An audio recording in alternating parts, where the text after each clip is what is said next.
प्रणाम। सभी साधक मित्रों का एक बार फिर से मैं स्वागत करता हूँ।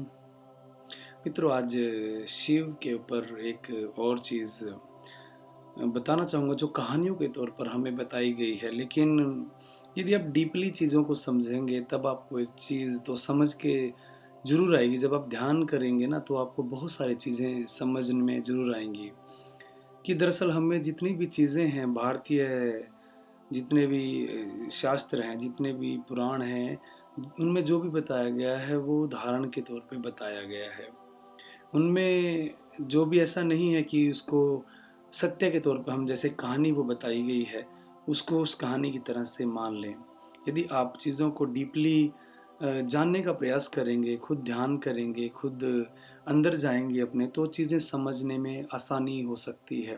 परंतु हमें जो भी बताया गया वो कहानियों के तौर पर बताया गया है।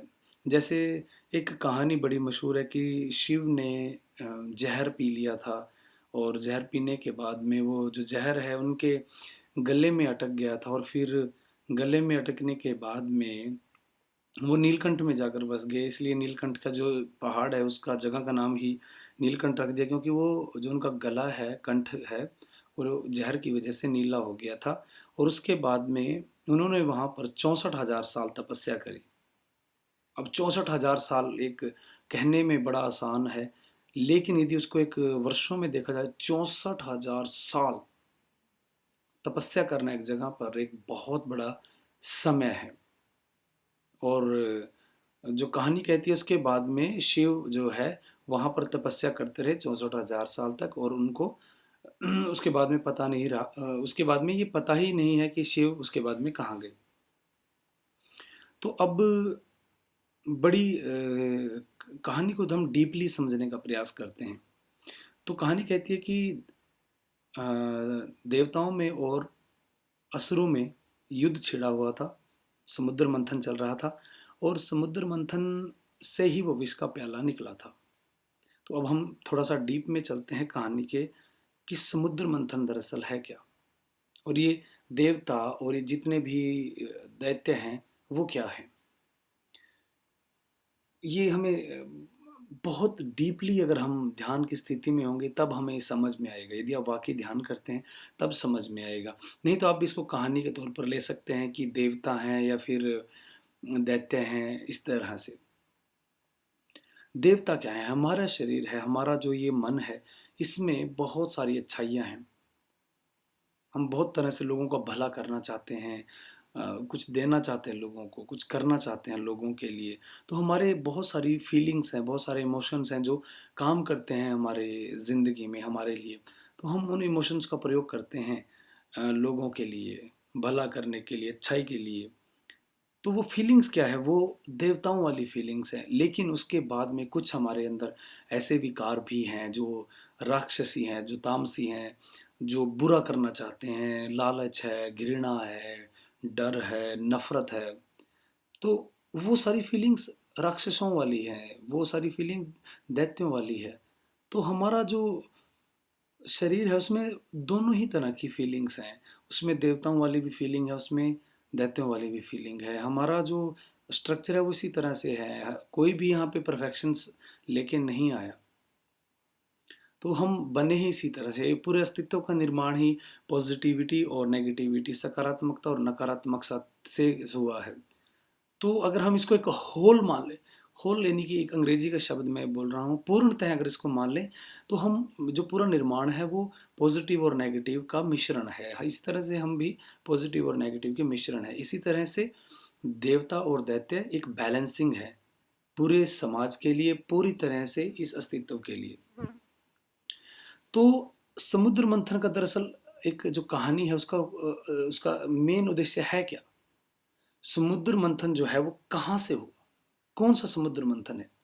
जब हम ध्यान करते हैं, ध्यान की अवस्था में होते हैं, तो समुद्र मंथन क्या है? समुद्र मंथन हमारा खुद का ये मंथन है, खुद के ही हमारे शरीर का मंथन है। जब हम ध्यान की परिस्थितियों में होते हैं, ध्यान में होते हैं, तो हमारी जो चीज़ें हैं वो बाहर निकलनी शुरू होती हैं।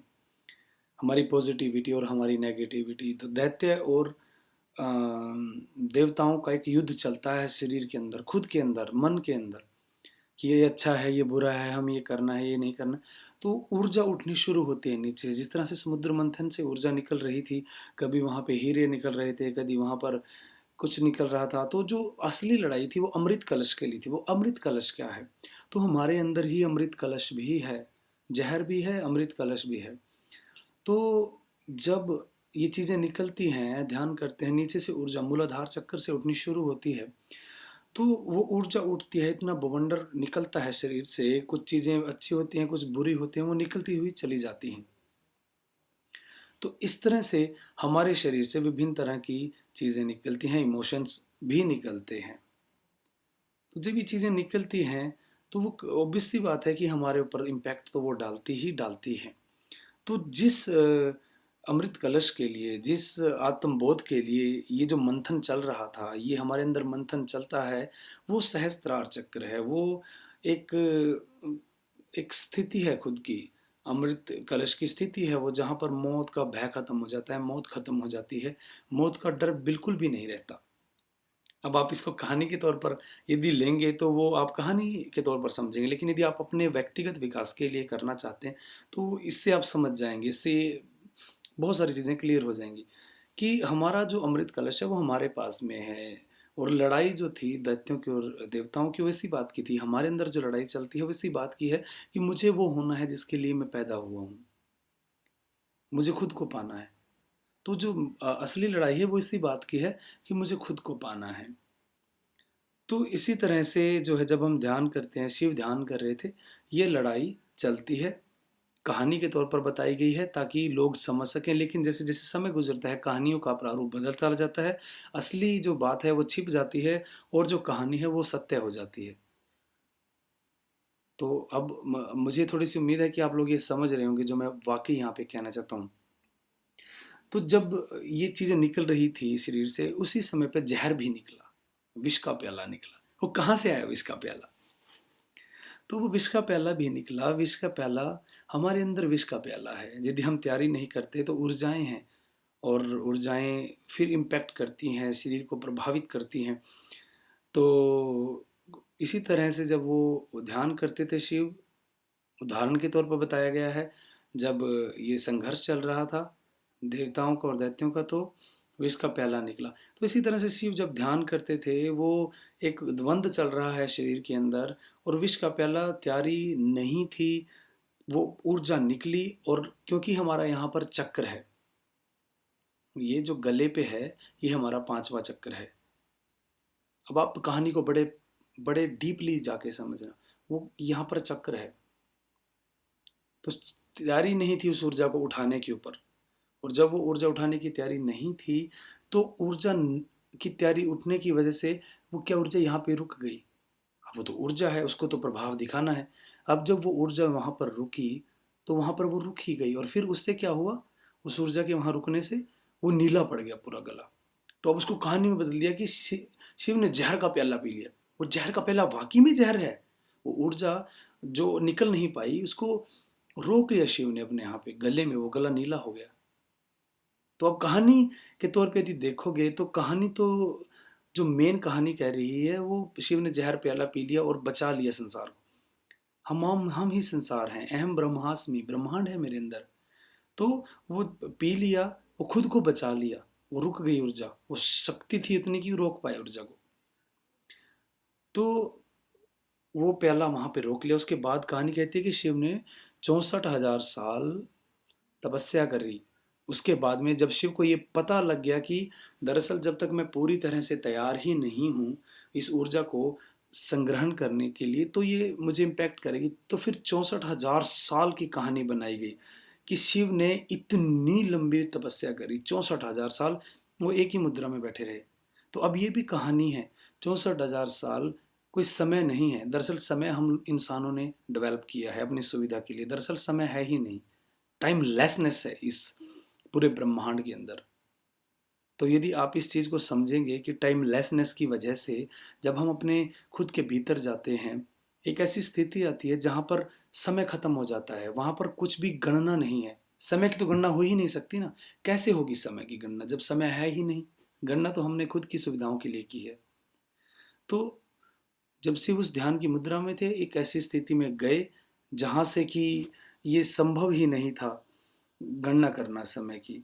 तो इस तरह से जो शिव ने है उस तपस्या करके फिर उसको प्राप्त किया जो वाक़ई जिस चीज़ के लिए वो संघर्ष कर रहे थे।